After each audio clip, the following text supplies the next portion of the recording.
పెళ్ళి అనగానే ఏం గుర్తొస్తుంది? నవ్వొస్తుందా, విషాదమా, తీపి గుర్తులా? ఉగాది పచ్చడి లాంటిది పెళ్ళి అంటే. నేను పెళ్ళిని ఏమంటానంటే వెహికల్ లాంటిది.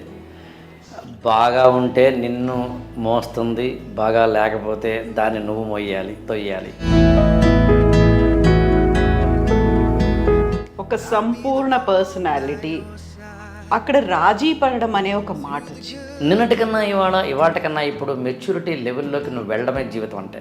నోయింగ్, గ్రోయింగ్ అనేది కేవలం పెళ్లితోనే ఎందుకు వస్తుంది? లివ్ ఇన్ రిలేషన్స్ అనేవి ఉన్నాయి. మనిషికి ఒక విధమైన ఎమోషనల్ ఇంబ్యాలెన్స్ ఉంటుంది.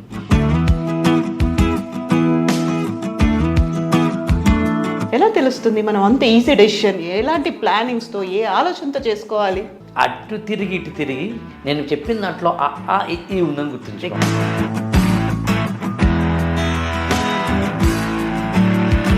Knowing our self, knowing your self, ఇవన్నీ అయ్యాయి కావట్లేదు, వెళ్ళిపోతున్నాం.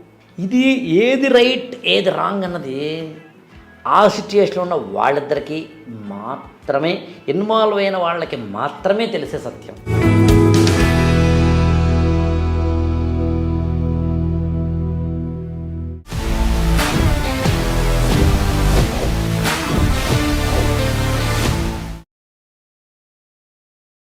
నమస్తే, వెల్కమ్ టు ఐ డ్రీమ్ అవి ఇవి విత్ ఆకెళ్ళ చాప్టర్ 2 పెళ్ళి. మనతో పాటుగా ఉన్నారు ఆకెళ్ళ రాఘవేంద్ర గారు. రాఘవేంద్ర గారు నమస్కారం. పెళ్ళి అనగానే ఏం గుర్తొస్తుంది? నవ్వొస్తుందా, విషాదమా, తీపి గుర్తులా, చేదు జ్ఞాపకాల, ఏం గుర్తొస్తాయి? అన్ని గుర్తొస్తాయి. ఉగాది పచ్చడి లాంటిది పెళ్ళి అంటే. షడ్రుచులు ఉన్నాయా పెళ్లిలో కూడా? ఉంటాయి. నేను పెళ్ళిని ఏమంటానంటే వెహికల్ లాంటిది. బాగా ఉంటే నిన్ను మోస్తుంది, బాగా లేకపోతే దాన్ని నువ్వు మొయ్యాలి, తొయ్యాలి. భరించడం అనేది ఉంటుందా ఇంక అందులో? భరించడం అనేది జీవితంలో ప్రతి చోట ఉంటుంది, పెళ్ళిలో ఎక్కువ ఉంటుంది. పెళ్ళైన జీవితంలో భరించడం అనేది అలవాటైతే 2 టైప్స్ ఆఫ్ పర్సనాలిటీస్ ఎగ్జిబిట్ అవుతాయి. ఒకటి దాంతో అగ్రెసివ్గా వెళ్ళి అంటే ఎదుర్కోవడం, లేదా రాజీ పడడం. ఎదుర్కోవడం జరిగితేనేమో అది విడాకులకి వాటికి వెళుతుంది. రాజీ పడినవాడు నేర్చుకుని పెళ్లి జీవితంలో ఉన్న వాటన్నిటిని అర్థం చేసుకుని జీవితాన్ని అన్వయించుకొని కంప్లీట్ పర్సనాలిటీ అవుతాడు. అందులో నేను ఏమంటానంటే వేగంగా దూరంగా వెళ్ళాలంటే పెళ్లి చేసుకోకు, సంపూర్ణంగా వెళ్ళాలి అంటే పెళ్లి చేసుకో అంటాను.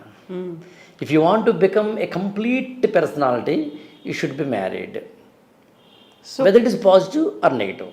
ఒక సంపూర్ణ పర్సనాలిటీ, అక్కడ రాజీ పడడం అనే ఒక మాట వచ్చింది. రాజీ పడడము అంటేనే కాంప్రమైజ్ అవ్వడం, సరెండర్ అవ్వడం, మీరు ఇంకోటి అండర్స్టాండ్, ఇలాంటివి ఏం చెప్పినా వినిపించేది అదే. తగ్గి ఉండడం, రాజీ పడడం కాదా అది? తగ్గి ఉండడంలో తప్పలేదంటాను నేను. ఎవరు అన్నది పాయింట్, ఎన్నిసార్లు అన్నది పాయింట్, ఎక్కడ అన్నది పాయింట్. తగ్గి ఉండండి అనగానే మనందరికీ తెలియకుండా వచ్చే ప్రీఆక్యుపైడ్ నోషన్ ఏంటంటే అమ్మాయిని తగ్గి ఉండమంటున్నావా అని. ఎందుకంటే సంప్రదాయబద్ధంగా గతానుగతికంగా కొన్ని వేల సంవత్సరాలుగానో 100 సంవత్సరాలుగానో మనం అమ్మాయిల్ని అలా ఉండమన్నాం కాబట్టి అయ్యిందేదో అయిపోయింది. ఇప్పుడైతే తగ్గి ఉండండి అనేది ఆడ మగా గురించి మాట్లాడట్లేదు, పర్పస్ గురించి మాట్లాడుతున్నాం. మీరు ఒక జాబ్ చేస్తున్నారు, మీరంటే ఒక వ్యక్తి, ఆ జాబ్ చాలా అవసరం, ఎలాగైనా అవసరం, తప్పదు. అప్పుడు ఏం చేస్తాడు? అణిగి మణిగి ఉంటాడు, అర్థం చేసుకునే ప్రయత్నం చేస్తాడు. తప్పదు, ఇది నాకు కావాలి అనుకున్నప్పుడు కాంప్రమైజ్ అవుతాడు, అడ్జస్ట్ అవుతాడు. ఇక్కడి నుంచి విజయవాడ వెళ్తున్నారు, మీరు బస్సులో కూర్చున్నారు, 6 గంటల పాటు బస్సు పక్కన ఎవరో కూర్చున్నారు, ఆవిడ నసనస పెడుతోంది, మీకు కంప్లైంట్ చేశారు అయినా కుదరలేదు, బస్సు డ్రైవర్ కూడా నేనేం చేయలేను అన్నాడు. ఎంత కంప్లైంట్ చేసినా చుట్టుపక్కల వాళ్ళు కూడా ఏమమ్మా ఏం చేస్తామన్నారు, మీరు ఏం చేస్తారు, 6 గంటలే కాదా అని అడ్జస్ట్ అవుతారు. అందుకు నేనేమంటానంటే అడ్జస్ట్మెంట్ కానీ కాంప్రమైజ్ కానీ తప్పు కాదు, అది ఎవరి పెర్సెప్షన్ వాళ్ళదంటాను, నీ ఇష్టం. కానీ ఒకరు ఇంకొకరిని ఇలా ఉండమని మాత్రం చెప్పకూడదు. ఇలా ఉంటే బాగుంటుందేమని కావాలంటే సూచనాత్మకంగా ఉండాలి. అడ్వైజరీ రోల్ కూడా నేను ఒప్పుకోను. ఇవాళ రేపు గైడ్ కానీ అడ్వైజర్ కానీ మెంటార్ కానీ ఇవాళ పెళ్ళికి సంబంధించి ఉండకూడదు. ఉంటే ఇండికేటివ్గా ఉండాలంటే బఫేగా ఉండాలి. అరే ఆల్ ఐటమ్స్ ఇక్కడ పెట్టాను రా. అండ్ పెళ్ళికి సంబంధించి అవేర్నెస్ ఎంత ఉంటే అంత మంచిది. ప్రీ మ్యారిటల్ కావచ్చు, పోస్ట్ మ్యారిటల్ కావచ్చు. ఎందుకని మీరు మనం మాట్లాడుతున్నప్పుడు కంప్లీట్ పర్సనాలిటీ అనే పదం వచ్చింది. అసలు what is the definition of complete personality? పెళ్లితోనే ఎందుకు అవుతుంది అది ఎగ్జాక్ట్లీ కదా. అందుకని కంప్లీట్ పర్సనాలిటీ అంటే ఏంటి అసలు సింపుల్ చెప్పమంటారా? చాలా సింపుల్ చెప్తాను. ఏంటి అంటే నిన్ను నువ్వు తెలుసుకోవడం, నువ్వు ఎవరితో డీల్ చేస్తున్నావో వాళ్ళ గురించి తెలుసుకోవడం, అంతే కంప్లీట్ పర్సనాలిటీ. ఇప్పుడు ఒకసారి దాన్ని కావాలంటే అప్లై చేసి చూడండి.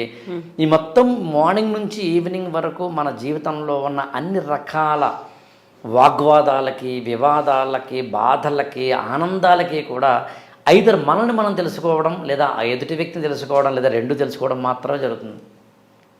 మీ అమ్మగారితో మీకు ఏదైనా చిన్న గొడవ, కోపమో, చికాకో వస్తే మీరు ఏమంటారంటే మా అమ్మ ఎప్పుడు ఇంతేనండి అంటారు. మా అమ్మ ఎప్పుడు ఇంతేనండి అని అర్థం చేసుకోవడం అనే ప్లాట్ఫామ్లోకి మీరు వెళ్ళడం వల్ల ఆవిడతో తల్లి కూతుళ్ళ బంధాన్ని కొనసాగిస్తున్నారు. You are just continuing it. లేదు ఆమెను అర్థం చేసుకోలేదు మీరు, అక్కడ గొడవ అవుతుంది. ఎప్పుడు అర్థం చేసుకోలేరు? మొదట్లో అర్థం చేసుకోలేరు. ఏ వ్యక్తి అయినా అంతే. రాను అర్థం చేసుకోవడం మొదలు పెడతాం.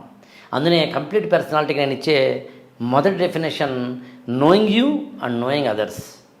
రెండవ definition growing you. Simple. Knowing and growing అనే రెండు ఉంటాయి. అంటే నిన్నటికన్నా ఇవాళకన్నా ఇప్పుడు మెచ్యూరిటీ లెవెల్లోకి నువ్వు వెళ్ళడమే జీవితం అంటే. సింపుల్ జీవితం, అంతకుమించి ఇంకేం కాదు. ఈ రెండు నోయింగ్ అండ్ గ్రోయింగ్ నీకు ఫస్ట్ ఎవరు నేర్పుతారు, ఎక్కడ నేర్పుతారు అంటే నాకు తెలిసి అమ్మా నాన్న నేర్పుతారు.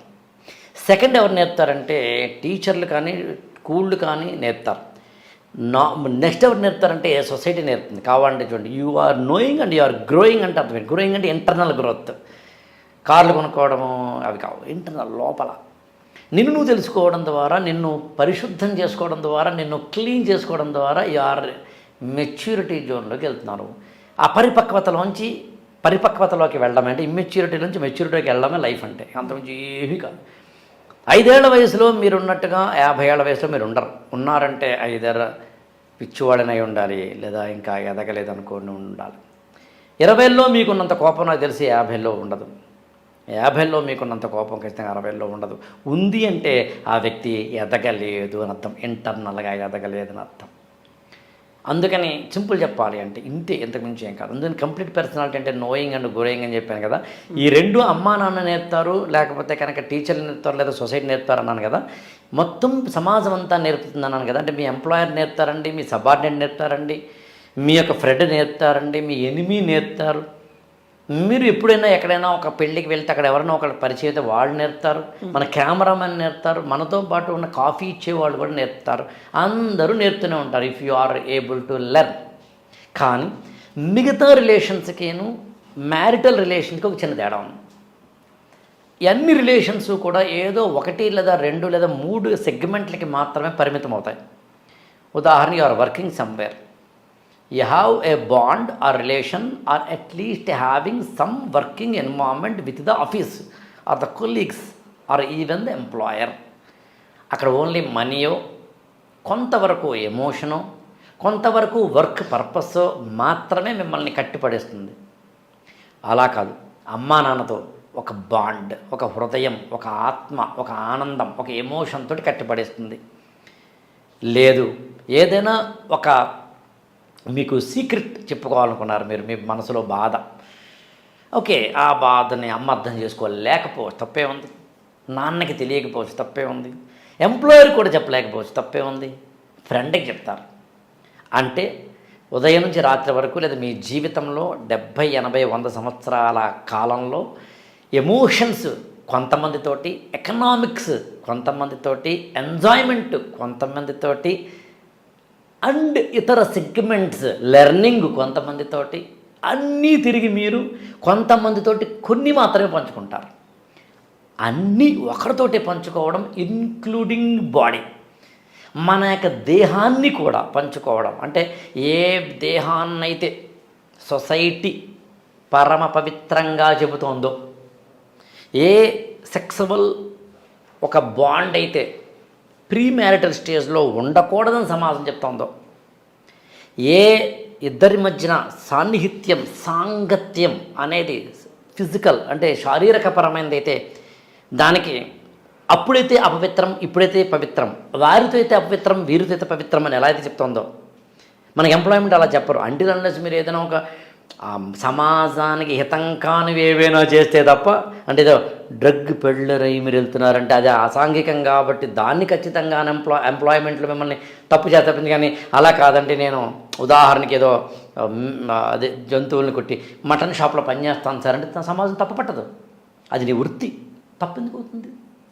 అందుని మీకు ఎక్కడా ఏ ఈక్వేషన్స్ లేనిది మిగతావైతే ఒక ఫిజికల్ బాండ్ దగ్గరికి వచ్చేసరికి ఎవరితో ఎప్పుడు ఎక్కడ అని 3 చెప్తారు. యాక్చువల్గా ఐ రిపీట్ ఇట్, ఎవరితో అనేది అందరికీ తెలుసును. భర్తతోట లేదా భార్యతోట, ఈ బాండ్ని కాని వాళ్ళతోట, ఎక్స్ట్రా మ్యారిట్ అలా ఎవరితో అన్నది. అలాగే ఎప్పుడు పెళ్ళికి ముందా, పెళ్ళికి తర్వాతనా, పెళ్ళి అయిన తర్వాతనా, ఓకేనా? కానీ ఎక్కడ అనేది కూడా, ఎక్కడ అంటే స్థలం, ఎప్పుడైతే టైం కూడా ఉంది. యాక్చువల్గా అది మనం ఎప్పుడైనా ఇంకో ఎపిసోడ్లో మాట్లాడే ప్రయత్నం చేద్దాం. అసలు పెళ్ళి అనేది ఎప్పుడు పుట్టింది, ఎలా పుట్టింది అన్నప్పుడు అకాల రతి అనే పదం వాడతారు. యాక్చువల్గా మనకి పింగళ సూర్ణ కళాపూర్ణ అది ఎలా ఉంటుంది. యాక్చువల్గా ఏ టైంలో ఇద్దరు భార్యాభర్తలు పాల్గొంటే ఎలాంటి పిల్లలు పుడతారని అది సైంటిఫిక్ అని అనట్లేదు. No, I don't think so. A gynaecologist సరే అడుగుదాం కావాలంటే బట్ ఎక్కడో ఒక టైం మాత్రం పెట్టారు. కొన్ని టైమ్స్ ఏది ఉంటాయి కదా. మార్నింగ్ లేస్తూనే కొన్ని పనులు చేయం, మనం స్నానం చేయకుండా కొన్ని పనులు చేయం. మినిమం మాట్లాడేది అనేది, మ్యాక్సిమం కాదు మాట్లాడేది. ఒక్కోసారి ఒక డ్రెస్ వేసుకుంటాం. పెళ్ళికి వేసుకునే డ్రెస్ నాకు తెలిసి పార్టీకి వేసుకోం. పార్టీకి వేసుకునే డ్రెస్ ఖచ్చితంగా ఆఫీస్కి వేసుకోం. ఆఫీస్కి వేసుకునే డ్రెస్ ఏమో ఇంట్లో వేసుకోం. బెడ్రూమ్లో వేసుకునే డ్రెస్ ఏమో బయట వేసుకోం. బాత్రూంలో ఏ డ్రెస్సు లేకుండా ఉంటాం. అంటే ఇట్లా మనం ఎలాగైతే డ్రెస్ సెన్స్ పరిస్థితిని బట్టి ఉన్నాము, అలా ఫిజికల్ బాండ్కి సంబంధించి ఎప్పుడు, ఎక్కడ, ఎవరితో అనే క్వశ్చన్స్ లేకుండా ఉండదు. అయితే ఇక్కడ ఈ మధ్య కాలంలో వచ్చినటువంటి సైంటిఫిక్ రీసెర్చ్లు అనేవి బోల్డ్ చెప్పాయి. ఎర్లీ మార్నింగ్ అనోదో ఇంకోటో చెప్పాయి. ఎట్ ద సేమ్ టైం ముహూర్తం అనేది కూడా ఉంది. ముహూర్తానికి సంబంధించి కూడా బోల్డ్ అంతే. నేనేమంటానంటే పెళ్ళి ఆచారాలు, ముహూర్తాలు అసలు ఎలా వచ్చాయి అనే దాని గురించి మనం ఇంకొక ఎపిసోడే డిస్కస్ చేద్దాం. నేను ఏమనుకుంటున్నానంటే మానవ జాతి పుట్టినప్పటి నుంచి అసలు పెళ్ళి అనేది ఎలా ఎవాల్వ్ అయ్యిందని చెబుతూ అక్కడ నుంచి పెళ్ళి సంబంధించిన విధి విధానాలు, ముహూర్తాలు, పెళ్లి మంత్రాల్లో ఉన్న ద్వంద్వాలు, వాటి వెనకాల ఉన్న అర్థాలు నెమ్మదిగా వెళదాం. అక్కడి నుంచి వెళ్ళినప్పుడు నేను కావాలంటే మీరు అవకాశం ఇస్తే కనుక కొన్ని మంత్రాల్లోనే కాదు, దేవతా స్తోత్రాల్లో కూడా మనకి శృంగారం కనిపిస్తుంది. అన్నమయ్య సంకీర్తనలో శృంగారం కనిపిస్తుంది. కమలా కుచ చూచుక అనే దాంట్లో వెంకటేశ్వర స్వామి సుప్రభాతంలో కూడా కనిపిస్తుంది. కానీ దాన్ని ఏ కంటితో చూస్తున్నాం అన్నది పాయింట్. స్పేస్ అండ్ టైం అంటాను నేను. అంటే ఏ టైంలో అది వచ్చింది, ఏ స్పేస్లో అది వచ్చింది, అది తెలుసుకోకుండా ఇవాళ చూపుతో చూడకూడదు. అది వేరే కథ. But one thing is sure, ఈ మొత్తం భూప్రపంచంలో అందరితోటి మనం అన్నీ పంచుకోం. కొందరితో కొన్నే పంచుకుంటాం. కానీ ఒక వ్యక్తితోటి మాత్రం అన్నీ పంచుకునేది ఒకటి ఉంది. ఆ అన్నిది ఏంటి అంటే పెళ్ళి. నీవు ఎమోషన్ పంచుకుంటావు, నీ ప్రమోషన్ పంచుకుంటావు, నీ వ్యక్తిగత విషయాలు పంచుకుంటావు, నీ యొక్క ఆర్థిక విషయాలు పంచుకుంటావు, నీకు సంబంధించిన రహస్యాలు పంచుకుంటావు, నీ శరీరాన్నే పంచుకుంటావు, మనసునే పంచుకుంటావు, ఆత్మనే పంచుకుంటావు. అందుకని పెళ్ళి అనేది ఇతరమైన వాటితో డీల్ చేసినట్టుగా డీల్ చేయకూడదు. అలాగే ఇతరమైన వాటిలో ప్రాబ్లమ్స్ ఎంత ఉంటాయో చెప్పండి, దానికి రెట్టింపో 2 రెట్లు 5 రెట్లు 1000 రెట్లు పెళ్ళిలో ఉంటాయని డిసైడ్ అవ్వండి. మా ఇంటి పక్కన కొండ ఉంది, ఎక్కడా నాకు అరగంట సరిపోతుంది. నేను ఎవరెస్ట్ ఎక్కడ ఎక్కడా కూడా అరగంట సరిపోతుంది అంటే పొరపాటు. సో అందుకని ముందే అర్థం చేసుకోవాలి, మనం పెళ్ళి అనేది చాలా కఠినమైనది, సంక్లిష్టమైనది, కాంప్లెక్స్, చాలా ప్రమాదకరమైనది. డ్రైవ్ కేర్ఫుల్లీ అనే బోర్డు పెట్టుకునే వెళ్ళాలి. పెళ్లి చేసుకోవాల్సిన అవసరం ఉందంటారా? ఇన్ని ఉన్నాయనుకున్నప్పుడు నోయింగ్ గ్రోయింగ్ అనేది కేవలం పెళ్లితోనే ఎందుకు వస్తుంది? లివ్ ఇన్ రిలేషన్స్ అనేవి ఉన్నాయి, లేకపోతే ఫ్రెండ్షిప్స్ అనేవి ఉన్నాయి. గ్రూప్లో నేను ఇందాక చెప్పింది ఇంకొక కంటిన్యూ చేసి మళ్ళీ పెళ్ళి ఎందుకు చేసుకోవాలి అని మీరు అడిగిన ప్రశ్నలోకి వస్తాను. సో అందుకు ఓవరాల్గా ఇందాక నేను చెప్పినట్టుగా అందరితోటి అన్నీ పంచుకోవాల్సిన ఏకైక బాండ్ పెళ్ళి అని చెప్పాను. అందుకు భార్య భర్తలు అన్నీ పంచుకుంటారు కాబట్టి ఖచ్చితంగా అక్కడ కాంప్లెక్సిటీ ఉండి తీరాల్సిందే. అక్కడ ఒక చిన్న ఫ్రిక్షన్ ఉండి తీరాల్సిందే. అందరితోటి మనం ఉండేది రోజుకు గంట 2 గంటలు 5 గంటలు 10 గంటలు 24/7 365 డేస్ ఉండాల్సిన ఒక వ్యక్తితో ఉన్నప్పుడు, అందులోనూ జీవితాంతం ఉండాలనే కట్టుబాటు ఉన్నప్పుడు, ఉండక తప్పదు అనే ఆచారం ఉన్నప్పుడు, కంట్రోల్లో ఉండాలి అని ఖచ్చితంగా కమాండ్ ఉన్నప్పుడు ఇంకొంచెం ఖచ్చితమైన బాధ ఉంటుంది. ఇక 2, కవిత గారు, మన జీవితంలో బాండింగ్స్, బంధాలు పుట్టుకతో వచ్చేవి కొన్ని ఉంటాయి. ఉదాహరణకి అమ్మ, నాన్న, అక్క, అన్నయ్య, ఇలాంటివి బావ. మనం పుట్టుకతోటి ఈ బంధాలన్నీ అల్లి పుడతాం మనకు తెలియకుండానే. ఖచ్చితంగా. కానీ ఇవన్నీ చచ్చేంతవరకు ఉండవు. మధ్యలో క్రమంగా బస్సు ఎక్కినప్పుడు అందరూ ఉన్నట్టుగా క్రమంగా బస్సు స్టేషన్ బట్టి దిగిపోయే వాళ్ళలాగా అమ్మ ఓ రోజు దిగిపోతుంది, నాన్న ఓ రోజు దిగిపోతాడు, అన్నయ్య ఓ రోజు దిగిపోతాడు, అక్క ఓ రోజు దిగిపోతుంది, వదిన ఓ రోజు దిగిపోతుంది, తాత ఓ రోజు దిగిపోతాడు, రోజు దిగిపోతారు. ఒక నీ జర్నీలో జీవితంలో ఒక 20, 30, 50 ఏళ్ళు వచ్చేసరికి నువ్వు ఆ బంధాలు, పుట్టుకతో వచ్చిన బంధాలన్నీ లేని వ్యక్తిగా నిలబడతావు. ఈ మధ్యలో తిరగేద్దాం. మనకి కొన్ని బంధాలు మధ్యలో వస్తాయి. పిల్లలు, మనవళ్ళు, వీళ్ళందరూ లైఫ్ మనం స్టార్ట్ చేసిన 20 ఏళ్ళకి, 30 ఏళ్ళకి, 40 ఏళ్ళకి, 50 ఏళ్ళకి, 60 ఏళ్ళకి వచ్చే వాళ్ళందరూ. ఈ మన జర్నీ కొంత సాగిన తర్వాత మధ్యలో వీళ్ళందరూ వస్తారు కదా, వీళ్ళు కూడా చివరి వరకు ఉండరు. కాకపోతే ఇందాకనొచ్చిన వాళ్ళు చివరి వరకు వాళ్ళు ఉండలేదు, ఇప్పుడు వీళ్ళు మనం ఉంచట్లేదు. పెళ్లి చేసి పిల్లల్ని పంపించేస్తాంగా, మనవాడితో ఆడుకుంటామేమో కానీ వాడు కొడుకుతోటి కూతురుతో ఉంటాడుగా, లేకపోతే వాళ్ళే వెళ్ళిపోవచ్చు, ఉండాలని ఉంది, మేనలుడు మనతో ఉండడుగా. అంటే మధ్యలో వచ్చిన వాళ్ళు చివరంటా ఉండలేదు, మొదట్లో వచ్చిన వాళ్ళు చివరంటలా ఉండలేదు. కానీ నీ జీవితంలో ఒకే ఒక బాండ్ మధ్యలో వచ్చి చివరంటా ఉంటుంది, మొదట్లో వచ్చి కాదు. అదేంటంటే పెళ్ళి.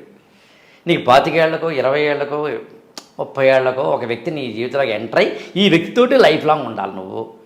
అందుకని ఒక విశిష్టమైన, పవిత్రమైన అంటలేదు నేను, గొప్ప అంటలేదు నేను.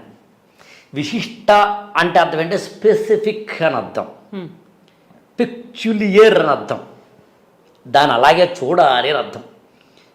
కొన్ని ప్రోగ్రామ్కి డిస్క్లైమర్ వేస్తారు, దీన్ని ఇలా చూడండి అని, అలా. అందుకని పెళ్ళి ఇందాక నేను చెప్పినట్టుగా కాంప్లెక్సిటీతో కూడింది అండ్ పెక్యులియారిటీతో కూడింది. కాబట్టి ఎంటర్ అయ్యేటప్పుడే జాగ్రత్తగా ఎంటర్ అవ్వాలి. ఇప్పుడు మీ క్వశ్చన్, ఎందుకు చేసుకోవాలి, అవసరం ఏముందంటారు? ఒంటరిగా బతకలేరా? నోయింగ్ గ్రోయింగ్ అనేది మన ఫ్రెండ్స్తో రాదా? ఆర్ అట్లీస్ట్ ఇప్పుడు ఇంకొకరి గురించి తెలుసుకోవాలి, నా గురించి నేనే తెలుసుకోవాలి అనుకున్నప్పుడు లివ్ ఇన్ రిలేషన్స్ అనే కొత్త కాన్సెప్ట్ వచ్చింది, ట్రెండ్ అనేది కొత్తగా మారుతోంది అనుకున్నప్పుడు, అండ్ సుప్రీంకోర్టు దగ్గర నుంచి కూడా ఒక యాక్సెప్టెన్స్ వచ్చింది, గ్రీన్ సిగ్నల్ అనేది వచ్చినప్పుడు, why I need to go for a marriage? అంటే యాక్చువల్గా మ్యారేజ్ వైపు వెళ్ళడానికి సమాజంలో 3 కారణాలు ఉంటాయండి. మొదటిది కారణం తెలియకపోవడమే కారణం. ఎందుకంటే అసలు ఎందుకు వెళ్తున్నాం, ఎందుకు పెళ్లి చేసుకోవాలి అని తెలియకే. రెండవ కారణం మనిషి ఎమోషనల్లీ ఇంబ్యాలెన్స్, వాలటైల్ పర్సనాలిటీ అని. జంతువులకు కూడా ఎమోషన్స్ ఉన్నా అవి పంచుకోవడంలో లేని ఒక విశిష్టమైన మార్గం మనిషికి ఉంది. హీ వాంట్స్ టు అంటే ఛానల్ అవుట్, తన యొక్క ఎమోషన్స్ని వదులుకోవాలనుకుంటాడు, ఆనందమైన బాధైనా.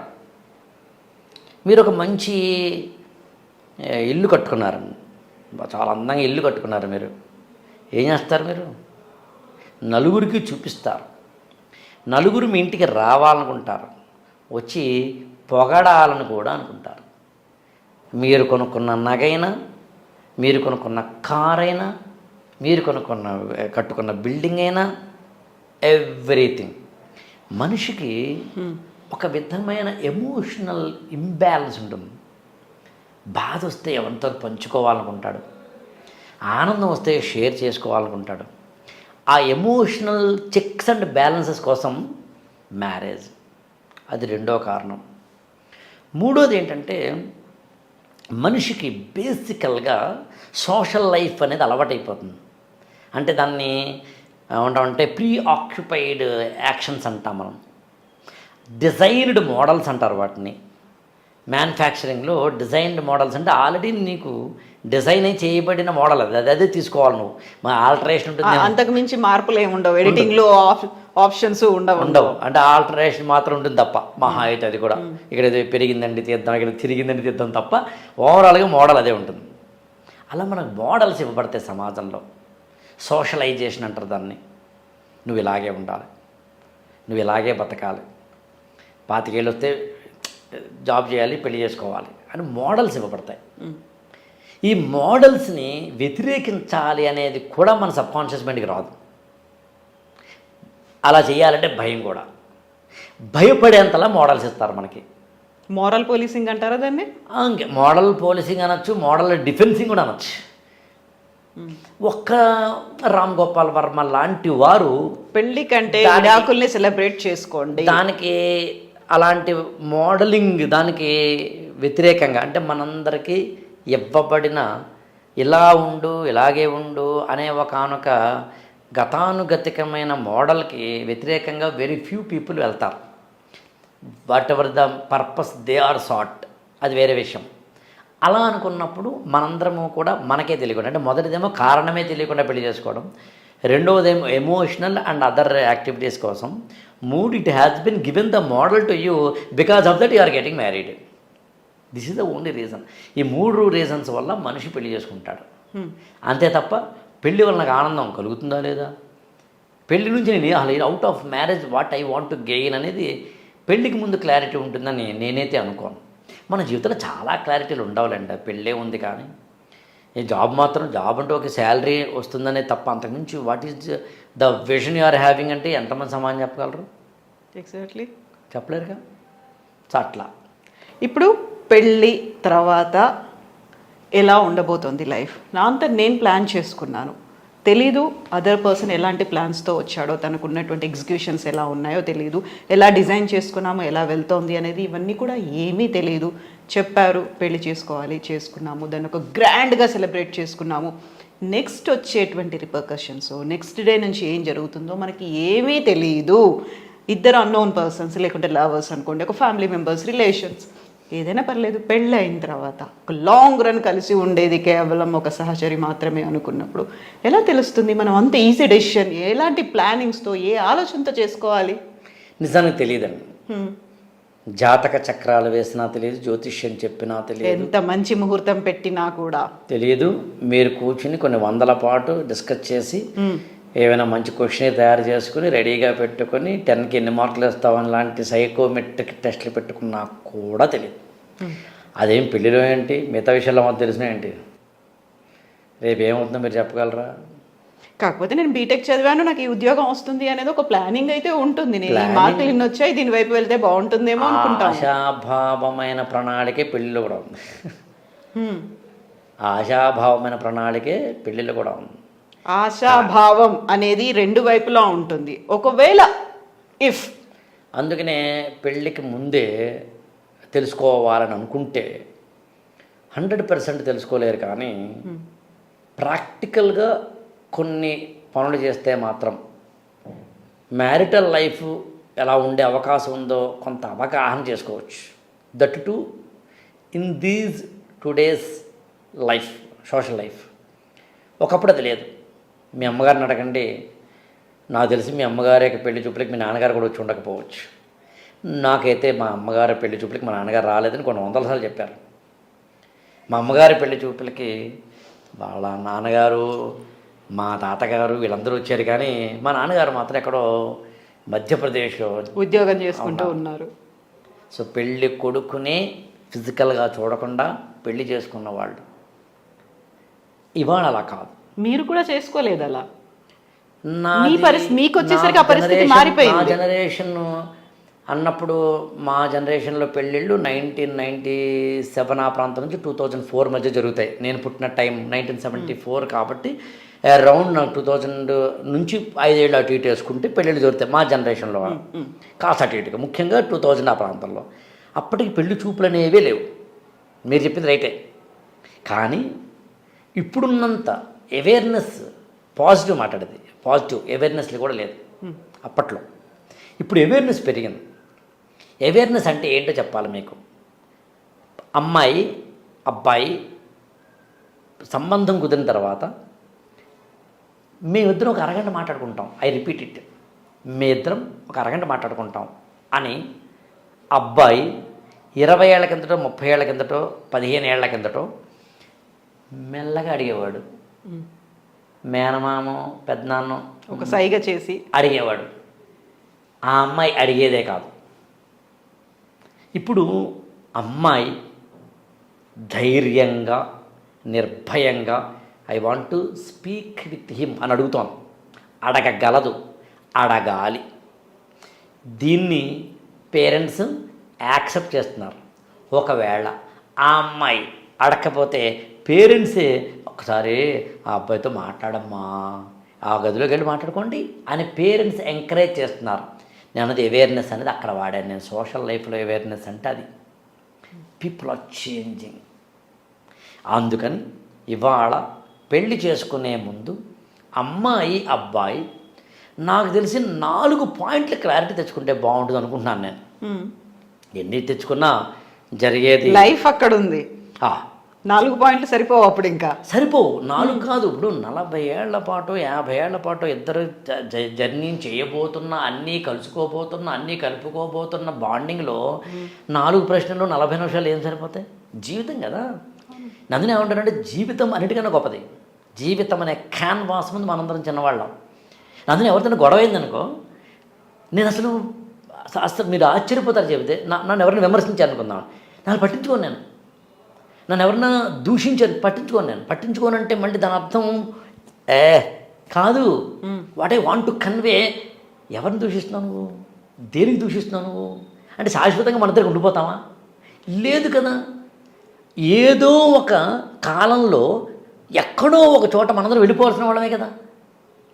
వెళ్ళిపోవలసిన వాళ్ళమని తెలిసి కూడా ఇంకా ద్వేషం అవసరమా? ఇంకా పగలు అవసరమా? ప్రతీకారాలు అవసరమా? అసలు క్రికెట్ లాంటి ఆటలకి, యుద్ధాల్లాంటి వాటికి కూడా రూల్స్ ఉంటాయి కదా. సాయంత్రం 6 తర్వాత యుద్ధం చేయకూడదని ఇవాళ కాదు, రాచరిక ప్రభువుల కాలంలోనే ఉందిగా. మహాభారతంలో కూడా ఉంది కదా. ఉందిగా. ఎదుటి వ్యక్తి చేతిలో ఆయుధం లేకపోతే నువ్వు మళ్ళీ ఆయుధంతో వెళ్ళకుండా నీ ఆయుధం పక్కన పడేసి మల్ల యుద్ధం చేయమని చెప్తుందిగా. పిల్లలతో మీద, వృద్ధుల మీద, స్త్రీల మీద యుద్ధం చేయకూడదని చెప్తుందిగా.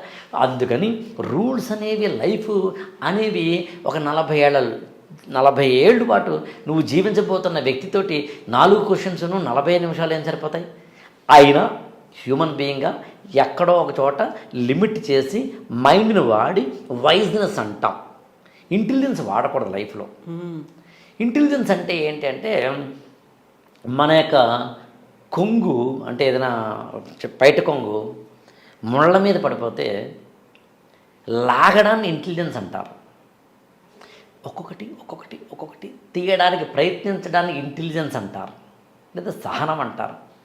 కానీ షిక్ అని కట్ చేసి అలా వదిలేసి వెళ్ళిపోయి ఈ మిగిలినదాన్ని ఇంకొంచెం అందంగా చేయడాన్ని విజ్డమ్ అంటారు. చేతిలో ఉన్న గాజు గ్లాసు కింద పడిపోతే పడడానికి కారణం నేను నన్ను తిట్టుకోవడమో, ఎదుటి వ్యక్తితో వాణి తిట్టడమో, పరిస్థితులను తిట్టడమో, నా బతుకింతే అని దీనావస్థలోకి వెళ్ళిపోయి బాధపడుతూ ఆ పడిపోయిన వాటిని ఏడుస్తూ ఏరడం అనేది ఇంటెలిజెన్స్ కిందకి వస్తుంది, లేదా ఇగ్నోరెన్స్ కిందకి వస్తుంది.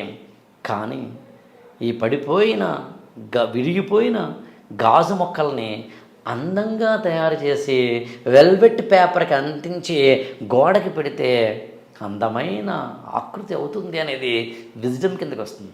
ఫస్ట్ ఎగ్జాంపుల్ విజ్డమ్ గురించి మాట్లాడుకుందాం మనం. అవును. సో ఇప్పుడు మీరు చెప్పిన 4 పాయింట్ల గురించి. 4 పాయింట్లు. 1, నా అభిరుచులేంటి, నీ అభిరుచులేంటి డిస్కస్ చేద్దాం. అభిరుచులు అంటే ఇంట్రెస్ట్లు. సినిమా, టీవీ, ఓటీటీ, క్రికెట్, ఏదో ప్రతి శనివారం ఆదివారం అలాంటివి, వీకెండ్స్ బయటికి వెళ్ళాలి, మాట్లాడటం. దిస్ ఈజ్ నా అభిరుచులు. పుస్తకాలు చదవడం, దేవుడు, నాకు పలానా దేవుడి ఇష్టం, నీకు ఏ దేవుడి ఇష్టం లాంటి అభిరుచులు మాట్లాడుకోవాలి. పెళ్ళికి ముందు అమ్మాయి అబ్బాయి తమ తమ అభిరుచులను చెప్పుకోగలిగి ఉండాలి. కాకపోతే చాలామంది అదే చేస్తారు కదా అంటారు కదా, నేనేమంటానంటే చేస్తాం కానీ నిజాయితీగా చెయ్యం, సిన్సియర్గా చెయ్యం, తెలివిగా చేస్తాం. కొన్ని చెబుతాం, కొన్ని చెప్పాం, కొన్ని వదులుతాం, కొన్ని వదలం. మైకంలో ఉండి వీటిని ఇగ్నోర్ చేస్తాం అని అదొద్దని చెప్తున్నాను నేను. అంతే తప్ప బాగా చదువుతున్న పిల్లల గురించి మాట్లాడుతాను నేను. బాగా చదువుతున్నావు కానీ ఎగ్జామ్లో మార్కులు రావడం బాగా చదవడానికి అని చెప్తాను నేను. అందుకని ఫస్ట్ అభిరుచులు తెలుసుకోండి. 2 ఆర్థికం అంటే పెళ్ళయిన తర్వాత నాకున్న డబ్బులేంటి, శాలరీలు ఏంటి, ఇన్కమ్ ఎంత, ఖర్చులు ఎలా ఉంటాయి, ఎంత నేను నా యొక్క ఏమంటుంది దాన్ని ఇన్వెస్ట్మెంట్స్ ఏంటి, ఈఎంఐలు ఏంటి, నా విజన్ టువార్డ్స్ ఫినాన్షియల్ ప్లానింగ్ లాంటివి డిస్కస్ చేయండి. నాకు ఎప్పటికైనా వ్యాపారం పెట్టాలని ఉంది అని అబ్బాయి వాడు చెప్తేనే బెస్ట్. పెళ్ళైన తర్వాత 2 ఏళ్ళకి నేను వ్యాపారం పెట్టాలనుకుంటున్నాను అన్నప్పుడు ఈ అమ్మాయి షాక్ గురవచ్చు. పెళ్ళైన తర్వాత మానేయాలని ఈ అమ్మాయి ఉద్దేశం అయి ఉండొచ్చు. ఈ పెళ్ళైన తర్వాత ఈ అమ్మాయి మానేయాలి అనుకుంటున్నప్పుడు ఈ అమ్మాయి మానేసే పరిస్థితుల్లో ఈమె ఆ విషయం ముందే చెప్పడం మంచిది. అతను ఈ అమ్మాయికి ఇప్పుడు ₹1,00,000 శాలరీ ఉంది, రేపటి రోజున కూడా అదే వస్తుందని నమ్మకంతో బహుశా పెళ్లి చేసుకుంటున్నాడేమో. Be clear. అందుకని ఆర్థికం. ఇంకా 3వది ఎమోషన్స్. నా ఎమోషన్స్ ఏంటి, నా కోపం ఉందా లేదా, నాకు బాధ వస్తే ఏంటి, నాకు ఫీలింగ్ ఆఫ్ బిలాంగింగ్నెస్, నాకు పొదివి పట్టుకోవాలనే కోరుకుంటుంది, నన్ను రోజు నువ్వు చూడాలనే కోరుకుంటుంది. నాకు చిన్నది బొట్టి ఇలా పెట్టుకున్నాను, నువ్వు చూసి బాగుందనాలి. ఎప్రిషియేషన్ సిండ్రోమ్ అంటారు. నువ్వు రికగ్నైజ్ చెయ్యాలి, ఎప్రిషియేట్ చెయ్యాలి. నాకు ఉంది, అది చెప్పగలగాలి. లేదా అతను నేను ఎవరితో మాట్లాడను, ఇంట్రోవర్ట్ని అని చెప్పగలిగి ఉండాలి. లేదా నేను సోషల్ బాండింగ్ ఎక్కువ, నాకు ఫ్రెండ్స్ ఎక్కువ, లేదా నాకు సోషల్ మీడియాలో ఎక్కువ ఉంటాను. ఎవ్రీథింగ్ అంటే ఎవర్ ఎమోషనల్ ప్లాట్ఫామ్ ఏంటి, what is ever emotional quotient. ఈరోజు పెళ్లి చూపులు అయ్యాయి అనేది కూడా సోషల్ మీడియాలో పోస్ట్ చేసుకుంటున్నాను చెప్పొచ్చు కదా. ఇంకా 4వది ఈక్వేషన్స్ అంటే అర్థం ఏంటంటే, నేనైతే ఏమంటానంటే ప్రతి ఒక్క వ్యక్తికి ఒక ఈక్వేషన్ ఉంటుంది. ఈక్వేషన్ అంటే dealing with the problems, or dealing with the situation, or dealing with the people. నువ్వు ప్రజలతోటి అంటే ప్రజలను ఉద్దేశం చుట్టుపక్కల వాళ్ళతోటి ఎలా ఉండాలనుకుంటున్నారు, నేను ఎలా ఉంటాను, నా ఈక్వేషన్స్ ఏంటి,